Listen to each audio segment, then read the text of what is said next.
Let's see how we did. Oh, beautiful. I love that.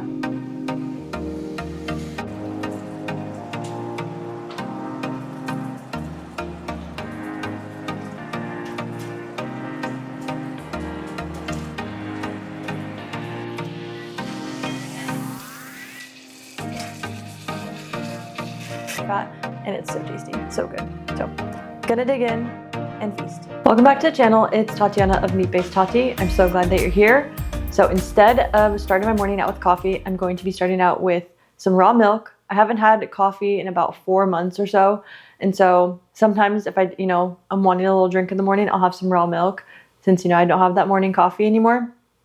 So we're going to go ahead and pour some into our lovely cup. I gave it a good shake already, just to try to redistribute that cream. And I'll pour myself a cup and enjoy before getting breakfast going. It is breakfast time. I had to go to the store. We stopped by to pick up some ground beef. And so now we're ready to cook our breakfast. I'm going to make the normal ground beef and egg mixture or hash bowl. And then my husband will have some sausage on the side. And then I was at the store and I was like, okay, a little bit of onion sauteed in it sounds really good. And so does some avocado on the side. So that's what we're gonna do today. I like to incorporate them every now and then, but I don't have this every single day. So we are going to get cooking, get this onion sauteed so we can cook our onion or our ground beef, and then we'll get our eggs going. All right, time to crack the eggs. Today we're going to be having 8 eggs. Oh, whoa. That's a lot of red stuff. Husband, should we have that? We had to throw that one away. Anyway, we're going to crack up our eggs. We're going to be doing 8 eggs today and 12 ounces of ground beef. And I'll just share that with my husband, and he'll have, like I said, that beef sausage link. And then usually I have like bacon with this meal or anything like that, but we just haven't picked up any bacon, haven't made it a priority this week, which is not bad. I love the whole like just plain ground beef and egg mixture normally. And so it's pretty nice. I think bacon should be a treat too anyway. So we're going to finish cracking these up, and then I'm going to make sure they are mixed and well combined. And then I will pour them into my cast iron pan that's preheated. All right, it's going in with some natural grain salt. I always like to do a little bit before I get to mixing. But first, a quick word from our sponsor. Beast Mode Soap was kind enough to send me some soap, and after using it, I liked it so much that I agreed to do a paid sponsorship with them. If you follow this channel, you know I cook a lot of meat. Sometimes I'm cooking different meats, back to back. Beef, eggs, lamb, and that means I'm washing my hands constantly throughout the day. And when you wash your hands that much, most soaps will dry out your skin, but mine don't. Yes, I eat well, and that definitely plays a role, but I'm also very intentional about what I put on my body. I stay away from harsh chemical soaps. I believe what you put on your body matters just as much as what you put in it. If that resonates with you, check out their website down below.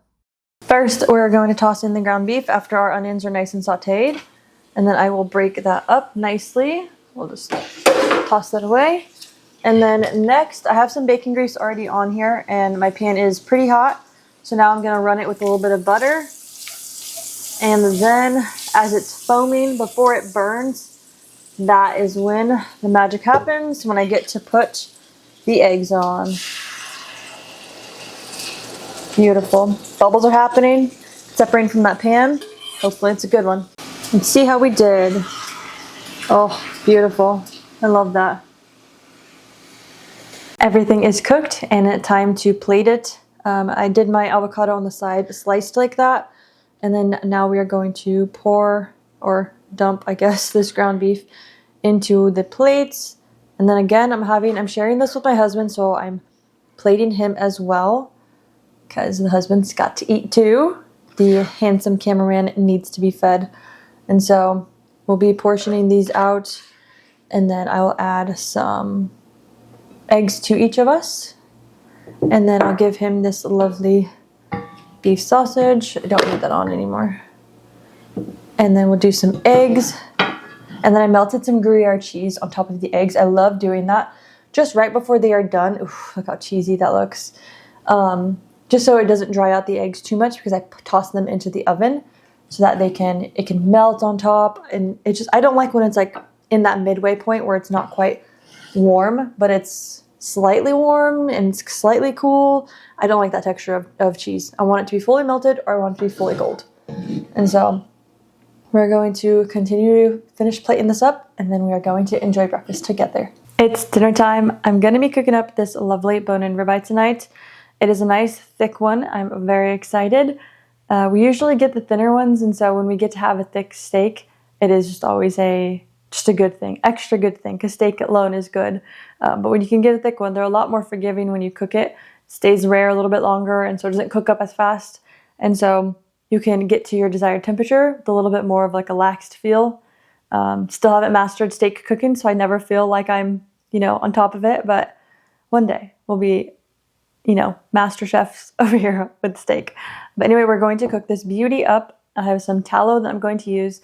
And then I'm not sure if I'm going to put any butter on it to baste it. So come cook with us and find out. And if you've been enjoying this content, go ahead and hit the subscribe button. It really helps to push out my videos to people who are like-minded, who love carnivore, love meat-based, and all of those things. And so if you do that, I appreciate it. And let's get into this cook.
Sorry.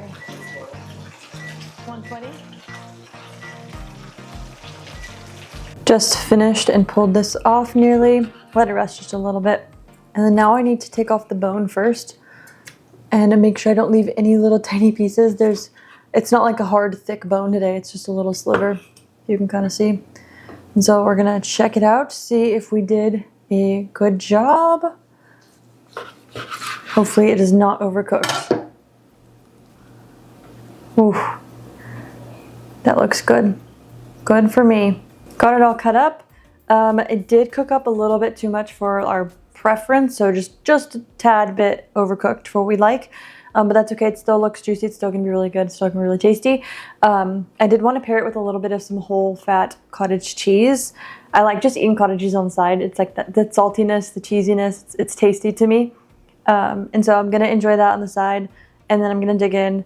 And I'm gonna also, utilize all this fat with some of the leaner parts of the steak. So I just take bits of my fat and I eat it with the part that doesn't have as much fat, and it's so tasty, so good. So gonna dig in and feast. Just finished up with dinner. That was a really good steak. Was pleased that most of the fat on there was pretty edible, besides, the harder parts of ribeyes, but majority of that ribeye was pretty edible. So that was really good. It's always I hate that when, it's got tougher fat or it's just not as edible, and so you eat only just a small portion of the steak, but it turned out really good. So aside from overcooking it slightly, it was a great steak and flavor was great. Yeah, so that was a perfect amount of fuel. Hopefully we will have to push us through the rest of the evening. We have a good little workout ahead of us, and so I'm gonna go hit the gym. Yeah, that'll be my energy. But I thank you so much for coming along with me today, and I look forward to seeing you in the next video.